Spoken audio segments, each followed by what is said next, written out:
All right, 8.3. Gonna sound kind of familiar. We're bringing back SSS and SAS, but a little bit different because we're dealing with similarity, not congruency. Okay, so just a reminder, if we know three sides of one triangle and three sides of another triangle are congruent, the triangles are congruent. If we have two sides and an included angle on two different triangles, they are congruent. Okay, but we're dealing with similarity now, so let's see how that changes. First review, write an equation of a line that passes through a point and is perpendicular to a given line. Well, first off, we need the slope of this line, which is right here. So the slope of this line is -5. The slope of the perpendicular line is, remember, is over 1. So it's opposite, so positive and reciprocal. We need this. We don't need this anymore. We have a point. So we simply write out y equals mx plus b, right? We put our y in, -3. We put our m in, which we just got was 1/5. We put in our x, which is 2. I don't know why I wrote an equal sign. Plus b. So that gives us -3. I don't know why I started to put over 1, but we don't need it. Equals 2 times 1/5 is 2/5 plus b. We need to subtract 2/5. This is not as bad as it looks because since that was already negative, it's just going to be b equals -3 and 2/5. So we have our m, we have our b. We can now say that line is y equals m, the new one, x plus b, which is -3 and 2/5. All right, here's our new theorem. Side, side, side similarity. If the corresponding side lengths of two triangles are proportional, we've already dealt with this in 8.1, proportionality, then the triangles are similar. It has to be the same ratio for all of them. So it's either DEH, this one, or GHG, similar to ABC. So they're saying DEF or GHJ. That's important because we need to figure out what proportions they are. So let's look at ABC. All right. So AB is 8. Okay. So I got AB is 8. What goes with AB? DE. So DE is 6. Now BC is 12. What matches up with BC? EF. That's 9. And then AC is 16. What matches up with AC? If we look here, AC is DF. So that's 12. Now, you can reduce all these fractions, or you can, the easiest way, honestly, is just to quickly divide. You know, that's also an easy way also. Whatever's easier for you. But if you divide, you're going to get decimals. So if I do 8 divided by 6, I get 1.3 repeating. 12 divided by 9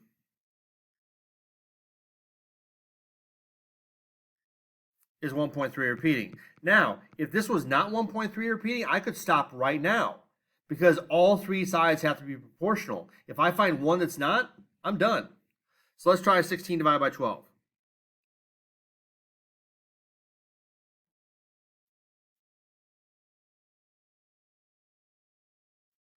And guess what? 1.3 repeating. Now again, I could have reduced some, so real quick, 8 over 6, 2 goes into both of them, right? So that's 4 over 3. 12 and 9, 3 goes into both of them, that's 4 over 3. 16 and 12, 4 goes into both of them, that's 4 over 3. Okay, so either way, reduce them or divide. But yes, we found out that ABC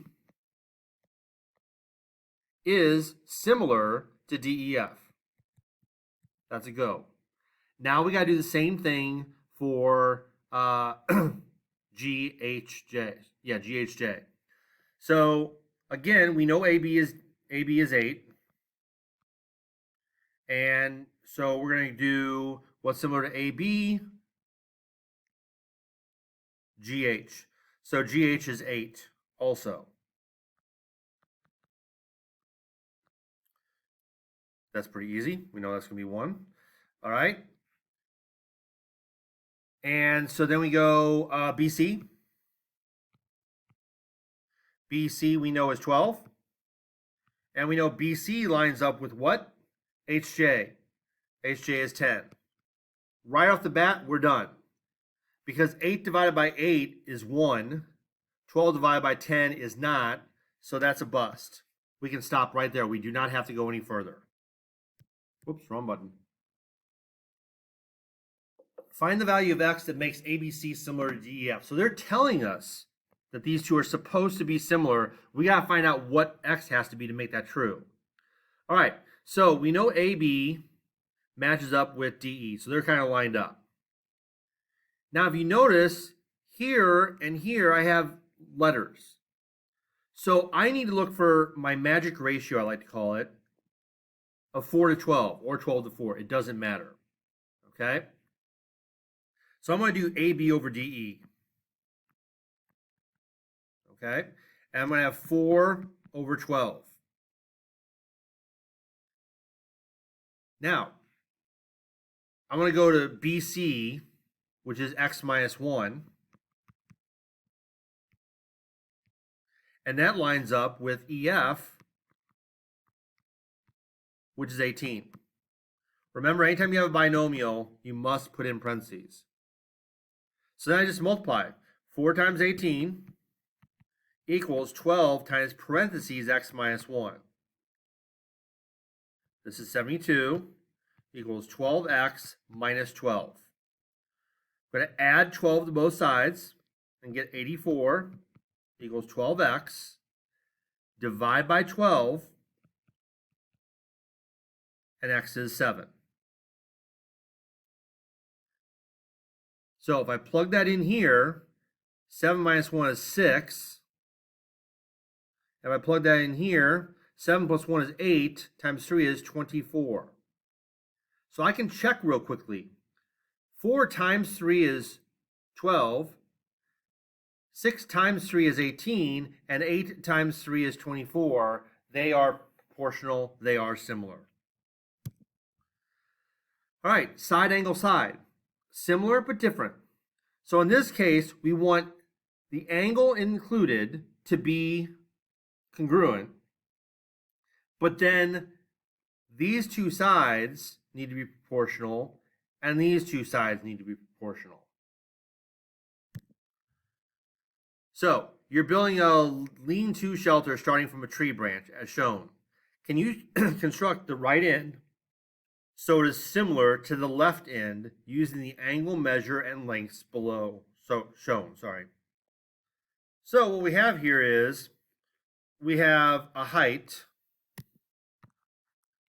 and a height, and we have a slant, possibly we might call a hypotenuse, all right? Notice we have 53 and 53. So if this side and this side are proportional, and this side and this side are proportional, we're good to go. So I'm going to set my word wall, again, small, big, and put height and slant or hypotenuse, whatever you want to put. And then put my 2 fraction bars. My small height is 6. My big height is 9. My small slant is 10. My big slant is 15. And now I check and I multiply. 9 times 10 equals 6 times 15. We're checking to see if that's true. This is 90. This is 90. Check. So yes, they are by SAS. We have to put that symbol now, similarity. SAS similarity. Because we have proportional sides and an included angle that's congruent. And that's it.